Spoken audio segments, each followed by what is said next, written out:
ഇന്ന് സൺഡേ ആയതുകൊണ്ടിട്ട് ചെറായി ബീച്ചിൽ പോകാൻ വേണ്ടി പ്ലാൻ ചെയ്തുകൊണ്ടിരിക്കുന്നപ്പോഴാണ് കേട്ടോ പുറത്ത് പടക്കം പൊട്ടണ ഒച്ച കേട്ടത്. ചാടിത്തുള്ളി പുറത്തോട്ട് ഇറങ്ങിയപ്പോൾ ശരിയാണ് എന്തേ അത്യാവശ്യം നല്ല രീതിയിൽ തന്നെ പടക്കം പൊട്ടിക്കുന്നുണ്ട്. പകലായതുകൊണ്ടിട്ട് അത്ര കാണുന്നൊന്നുമില്ല. എന്നാൽ നമുക്ക് മേളിൽ കയറി നോക്കാമെന്നും പറഞ്ഞ് ഞങ്ങൾ മേളിൽ കയറി. അപ്പോൾ അത് എന്തോ ഒരു പ്രോഗ്രാം തുടങ്ങുന്നതിൻ്റെ ഉദ്ഘാടന ചടങ്ങാണ് കേട്ടോ നടന്നുകൊണ്ടിരിക്കുന്നത്. അത് കണ്ടപ്പോൾ മുതലേ നന്നൂന് അങ്ങോട്ട് പോകാൻ വേണ്ടി തിടുക്കോ കേട്ടോ. എന്തായാലും പരിപാടി തുടങ്ങിയതിന് ശേഷം നമുക്ക് പോകാം എന്ന് വെച്ചാൽ സ്റ്റാർട്ടിങ്ങിൽ പ്രസംഗവും കാര്യങ്ങളൊക്കെ ആയിരിക്കുമല്ലോ. അപ്പോൾ എന്താ പരിപാടി നോക്കിയിട്ട് പോകാമെന്നും പറഞ്ഞ് ഞങ്ങൾ എന്നു. അപ്പോൾ അതേ മേളിൽ കയറിയ സ്ഥിതിക്ക് ഞങ്ങൾ മാങ്ങയൊക്കെ നോക്കിയായിരുന്നു കേട്ടോ. മാങ്ങയൊന്നും പഴുത്തിട്ടൊന്നുമില്ല. അത് ഞങ്ങൾ ഇറങ്ങി കേട്ടോ. അപ്പോൾ നന്നൂന് അങ്ങോട്ട് പോകാനുള്ള ധൃതി കാരണം ഞങ്ങൾ അവിടെ എത്തി.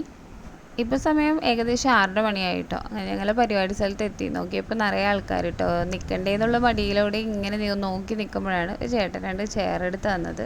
കൊച്ചിനെ കണ്ടുകൊണ്ടിട്ടാണ് കേട്ടോ കസാര കിട്ടിയത്. അങ്ങനെ ഞങ്ങൾ ഇതേ ഫ്രണ്ടിൽ തന്നെ പോയിരുന്നു. അപ്പോൾ അതേ പ്രോഗ്രാം അങ്ങനെ സ്റ്റാർട്ട് ചെയ്തിട്ടുണ്ട്. ഇത് കരിമ്പാടം ചങ്ക്സ് ഗ്രൂപ്പിൻ്റെ നേതൃത്വത്തിൽ നടക്കുന്ന പ്രോഗ്രാമാണ് കേട്ടോ. കൈകൊട്ടിക്കളിയാണ്. സമ്മാനദാനവും മറ്റുമൊക്കെ ഉണ്ട്.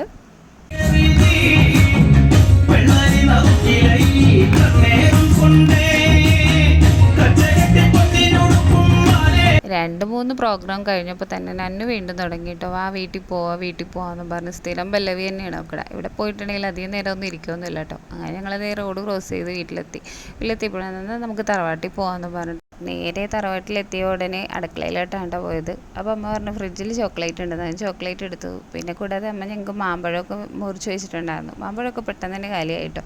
അമ്മ പറഞ്ഞു പുട്ടിരിക്കുന്നുണ്ട് അതെടുത്ത് കഴിക്കുമെന്ന് പറഞ്ഞു. അങ്ങനെ അതും കഴിച്ച് ഞങ്ങൾ നേരെ തിരിച്ചു കേട്ടോ വീട്ടിലോട്ട്.